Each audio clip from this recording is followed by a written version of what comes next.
வட்டியாகட்டும், விபச்சாரமாகட்டும், சூதுவாகட்டும், கொலையாகட்டும், கொள்ளையாகட்டும், இவைகள் எல்லாமே அசிங்கமானவைகள். எனவே தடை செய்யப்பட்டிருக்கிறது. அந்த வரிசையில் எல்லாம் வல்ல இறைவன் மதுவையும் அதோடு ஒட்டி போதை தரக்கூடிய எல்லாவற்றையும் இறைவன் தடை செய்திருக்கிறான். இந்த மார்க்கத்தில் அவைகள் ஹராம் என்று சொல்லப்படுகிறது.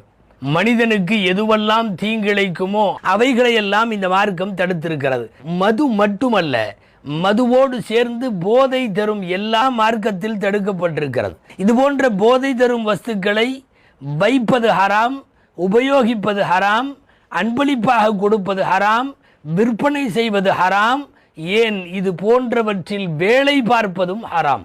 தீனுல் இஸ்லாமினுடைய உயர்ந்த சிறப்பிற்குரிய அம்சம் என்னவென்றால், இந்த மார்க்கத்திலே அனுமதிக்கப்பட்டவைகள் அனைத்தும் அழகானவை, தடுக்கப்பட்டவைகள் அனைத்தும் அசிங்கமானவை.